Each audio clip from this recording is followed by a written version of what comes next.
దాంట్లోకించి వాళ్ళు దశభాగం అని చెప్పి వారంకు 1000 రూపాయలు చొప్పున నేను చర్చిలో వాళ్ళు తీసుకున్నారు వాళ్ళు. అట్లా వాళ్ళు ఇవ్వమని అడిగారా? వాళ్ళు అడిగిండ్రు.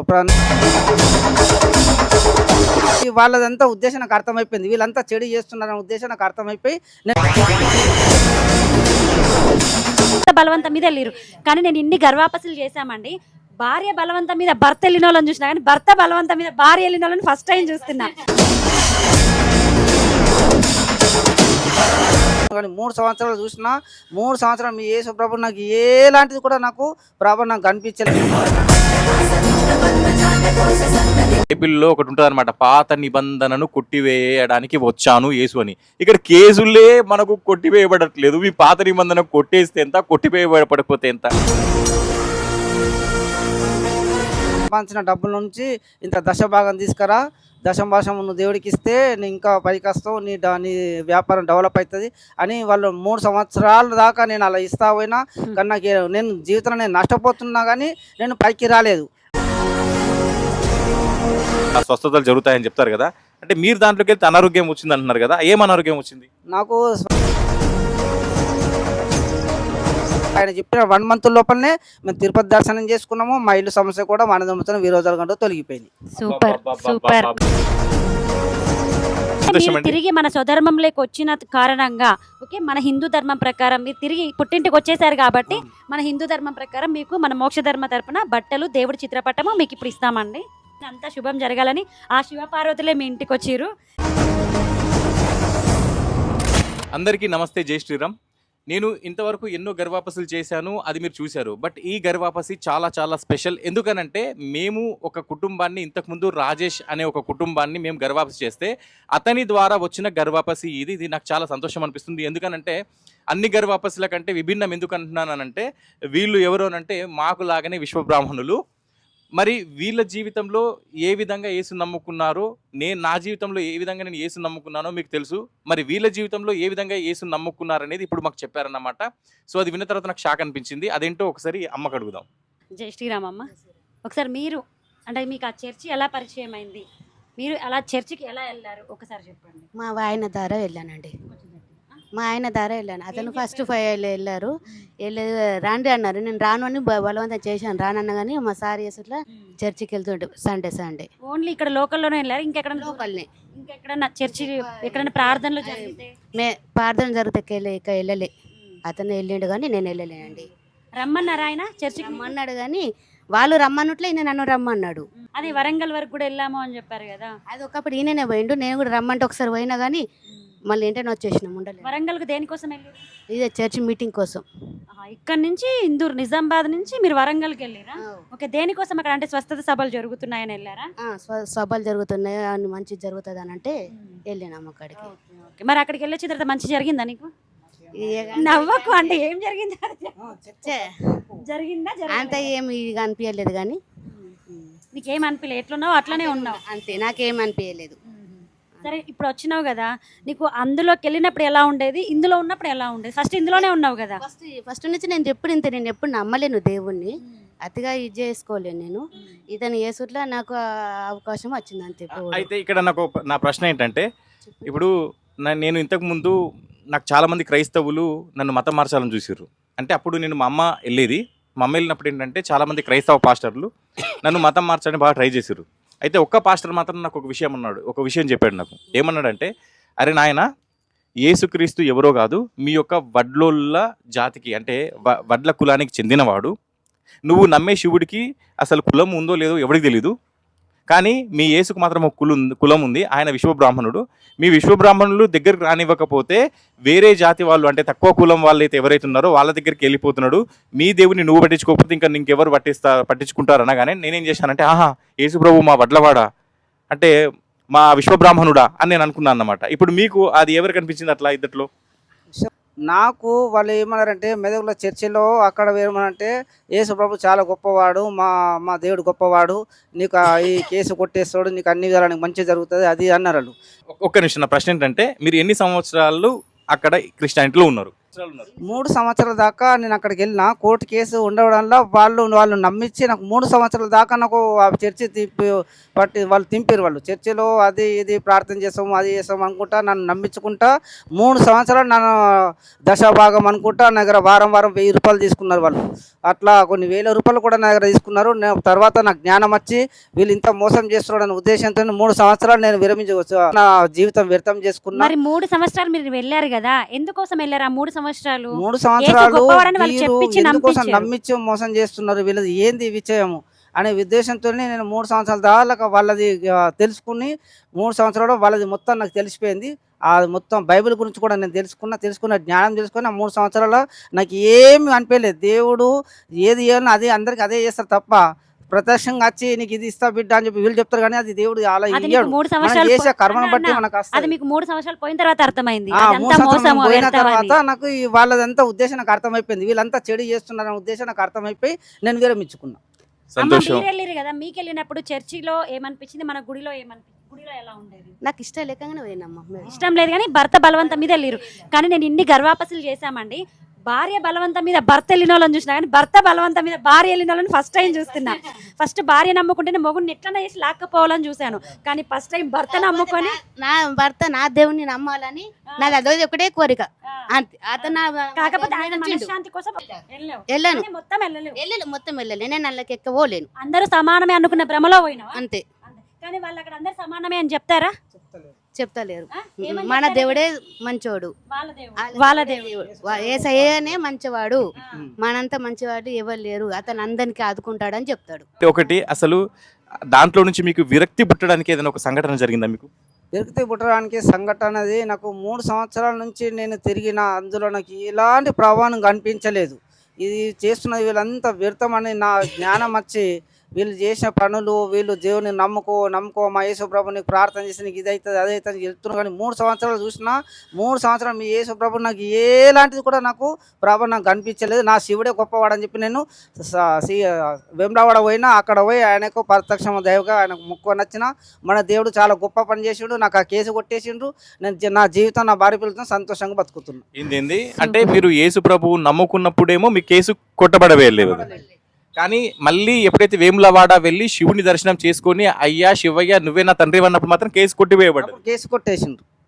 చూడండి, బైబిల్లో ఒకటి ఉంటుంది అనమాట, పాత నిబంధనను కొట్టివేయడానికి వచ్చాను యేసు అని. ఇక్కడ కేసులే మనకు కొట్టివేయబడట్లేదు. మీ పాత నిబంధన కొట్టేస్తే ఎంత, కొట్టివేయబడకపోతే ఎంత? ఒకటండి, మీరు ఆ 3 సంవత్సరాలు దగ్గర మీరు ఎంత డబ్బులు మీరు లాస్ అయి ఉంటారు? సుమారుగా 80,000 70,000 దాకా నేను లాస్ అయిపోయాను 3 సంవత్సరాలు. వారానికి 1000 రూపాయలు చొప్పున వాళ్ళు చాలా అంటే ఇప్పుడు ఇల్లు ఏమో ఇట్లా ఉంది, అంటే అప్పటి నుంచి మీరు ఇదే ఊళ్ళో ఉన్నారు. మీరు వారం ఇవ్వడమే కాకుండా ఎప్పుడైనా చర్చ్ పాస్టర్ ఇంటికి వచ్చేవాడా మీ ఇంటికి? వాళ్ళు ఎప్పుడో ఒకసారి 1 వీక్లో ఒకసారి వచ్చి ఇక్కడ ప్రార్థన చేస్తామంటే ఇక్కడ మా గల్లీలు వాళ్ళు ఎవరు కూడా ఒప్పుకోలేరు. మీరు ఇక్కడ చర్చి వాళ్ళని ఎందుకు తీసుకొస్తున్నారు, మన మతం ఉన్నది అని చెప్పి వీళ్ళందరూ సరే రాలేదు కదా. వాళ్ళు వచ్చినప్పుడు ఎప్పుడైనా కానీ మీ ఇంటికి గృహదర్శనం అని వస్తారు కదా, కాకుండా ఏంటంటే వచ్చిన తర్వాత కానుక మీరు ఇచ్చేటోళ్ళ? కానుక ఇచ్చినాము 100 1 200 500 మాకు తోచిన కాడికి వాళ్ళకి ఏదో దశమ భాగం కూడా ఇచ్చేటోళ్ళా? అంటే దశమ భాగం సండే కూడా ఇచ్చేటోళ్ళు. ఇచ్చిండు. సండే ఎప్పుడు వాళ్ళు ఇంటికి వచ్చి సంపాదించిన సంపాదనలో 1000 రూపాయలు 10,000 దశభాగం నేను సంపాదించిన దాంట్లోకించి వాళ్ళు దశభాగం చెప్పి వారంకు 1000 రూపాయలు చొప్పున నేను చర్చిలో వాళ్ళు తీసుకున్నారు. వాళ్ళు అట్లా వాళ్ళు ఇవ్వమని అడిగారా? వాళ్ళు అడిగిండ్రు, నువ్వు వారము నీ సంపాదించిన డబ్బుల నుంచి ఇంత దశభాగం తీసుకురా, దశభాగం నువ్వు దేవుడికి ఇస్తే నీ ఇంకా పైకి వస్తావు, నీ వ్యాపారం డెవలప్ అవుతుంది అని వాళ్ళు 3 సంవత్సరాల దాకా నేను అలా ఇస్తా పోయినా. కానీ నాకు నేను జీవితంలో నేను నష్టపోతున్నా కానీ నేను పైకి రాలేదు. లాస్ట్ చివరి నా పరమేశ్వర దగ్గరికి పోతేనే నేను మళ్ళీ నా వ్యాపారం నడుస్తుంది. 3 ఏళ్ళు నువ్వు వెళ్ళావు, నువ్వు డెవలప్ కాలే, పాస్టర్ గారు డెవలప్ అయిండు, పాస్టర్ అమ్మ డెవలప్ అయిందా? బంగ్లా మీద బంగ్లా కట్టింది, కారు కొన్నది, అన్ని కొన్నది.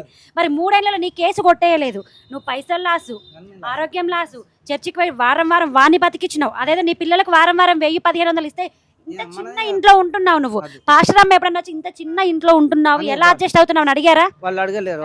నువ్వు మా దశభాగం ఇస్తావో నువ్వు మంచిగా అవుతావు, ఇల్లు బిల్డింగ్ కడతావు ఇట్లా నమ్మించారు. కానీ వాళ్ళు ఏమాత్రం నాకు ఒకటి దశమ భాగం ఎవడైతే కానుకలు ఇస్తాడో 3 60 ఫలింపబడుతురు. అవునా? అవును అవును ఇట్లాంటి వాక్యాలు చెప్తారు. కానీ 3 100 ఒక పాస్టరే డెవలప్ అవుతాడు. ఇంకోటి, ఇప్పుడు మీరు చర్చికి వెళ్ళినప్పుడు 1000 రూపాయలు 1500 రూపాయలు మీకు డిమాండ్ చేసారు వాళ్ళు దశమ భాగం కింద.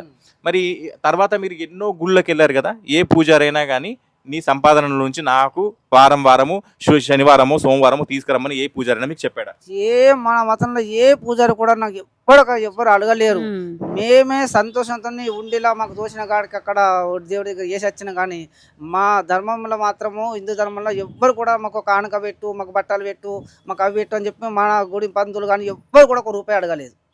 విన్నారా? ఇది స్వేచ్ఛ అంటే, ఇది ధర్మంలో ఉన్న స్వేచ్ఛ. మతంలో ఉంటే ఏంటంటే ఖచ్చితంగా ఒక పాస్టర్ చెప్పినట్టు దశమ భాగము మీకు పంట మండితే ఒక 6 నెలలకు ఒకసారి పంట మండితే 40 బస్తాలు వస్తే దానికి 4 బస్తాలు ఇవ్వడము ఇలాంటి ఉంటుంది. కానీ ఏ పూజారి కూడా నోరు తెరిచి మీకు అడగడు.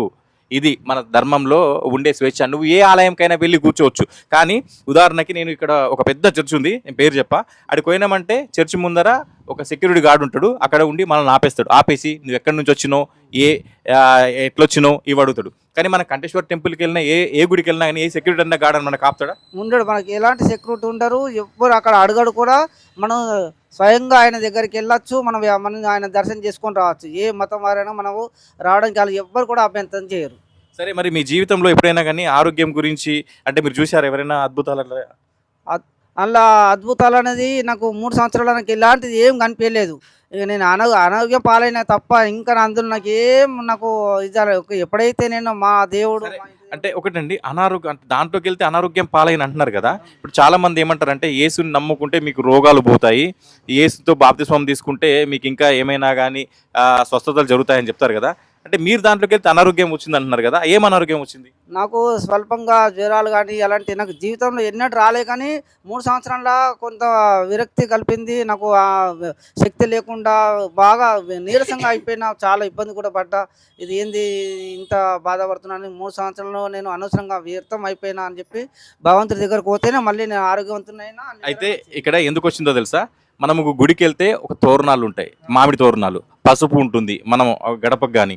అక్కడ ఏంటంటే ఒక కర్పూరం లాంటిది వెలిగిస్తారు, అక్కడ మంచి వాతావరణం ఉంటుంది. కానీ చర్చిలోకి వెళ్తే ఏంటంటే అక్కడ సరిగ్గా వాతావరణం ఉండదు, చాలా మంది రోగులు వస్తారు, అక్కడ ఏడుపులు ఉంటాయి, పెడబొబ్బులు ఉంటాయి. కాబట్టి మనకేమవుతుందంటే ఆ ప్రభావం మన మీద పడి మనకు అనారోగ్యం పాలవుతాం. కాబట్టి ఈయన సాక్ష్యాన్ని మీరు ఖచ్చితంగా మీరు అర్థం చేసుకోండి. ఇంకోటి, మీకు రాజేష్ మీకు ఏ చర్చిలో పరిచయం అయ్యాడు?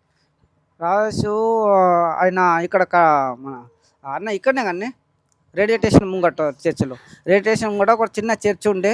మా ఫ్రెండు అతను కూడా ఆయన కూడా నమ్మించి ఆయన నేను ఇద్దరం పోయినాక మా జీవితాలన్నీ వేస్ట్ అయిపోయినాయి. 3 సంవత్సరాలు మా జీవితాలు వేస్ట్ అయిపోయినాయి. సరే, ఇప్పుడు రాజేష్ మీకు మళ్ళీ ఆయన చెప్పాడా నేను హిందూ ధర్మంలోకి వచ్చాను, నువ్వు మళ్ళీ అప్పుడప్పుడు వెళ్తున్నావు కాబట్టి నువ్వు కూడా వెళ్ళొద్దు అని మీకు చెప్పాడా?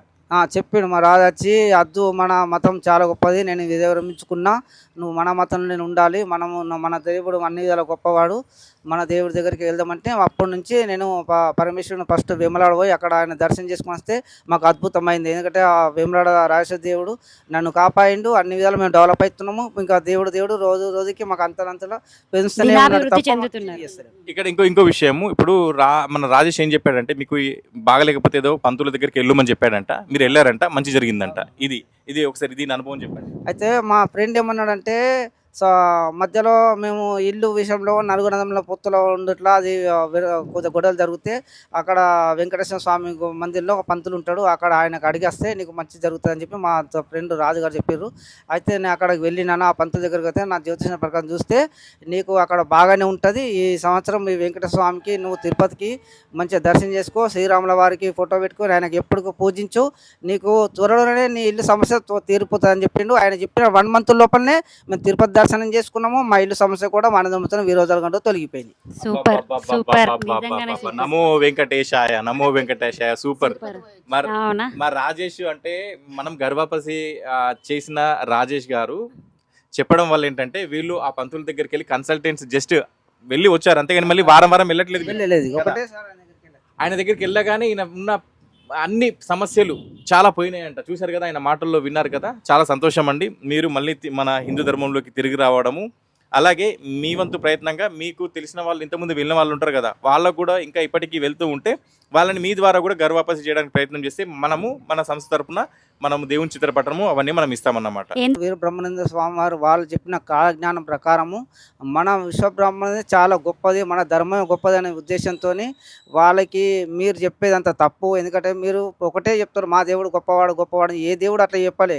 మా దేవుడు మాత్రము అందరికీ రమ్మన్నాడు, కానీ మీరేమో నా దేవుడు గొప్పవాడు మీరు రండి మా దగ్గర రండి అని మీరు అంటారు. కాబట్టి మీ దేవుడు అది మీరు చేసే తప్పు ప్రచారం కాబట్టి నాకు నచ్చడం లేదు, మీ చర్చికి రాను, మీకు నమస్తే అని చెప్పి విరమించుకొని నేను మా విశ్వబ్రహ్మంలో నేను మళ్ళీ నా విశ్వబ్రహ్మం మా బ్రహ్మం గారి విజ్ఞాన కాలజ్ఞానం మేము ఉన్నాం. మేము విశ్వబ్రహ్మణము మా మతంలో మేము చేరుకున్నాం.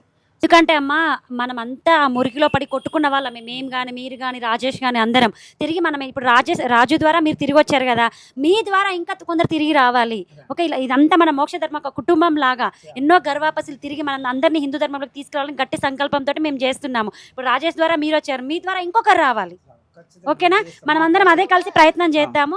మేము వస్తాము, మాట్లాడదాం కూడా. మా ప్రయత్నంలో ఇంకా మన మతంలో ఎవరైతే మన మతం వదిలేసి చర్చికి వెళ్ళి ఉండరో వాళ్ళందరినీ కూడా మేము మన మతం తీసుకురావడానికి మా శక్తిలో బ్రతుకున్నంత కాలం మేము ప్రయత్నం. సూపర్, గొప్ప విషయం, చాలా మంచిదండి. సరే, అయితే మీరు తిరిగి మన స్వధర్మంలోకి వచ్చిన కారణంగా ఓకే మన హిందూ ధర్మం ప్రకారం మీరు తిరిగి పుట్టింటికి వచ్చేసారు కాబట్టి మన హిందూ ధర్మం ప్రకారం మీకు మన మోక్ష ధర్మ తరపున బట్టలు దేవుడి చిత్రపటము మీకు ఇప్పుడు ఇస్తామండి.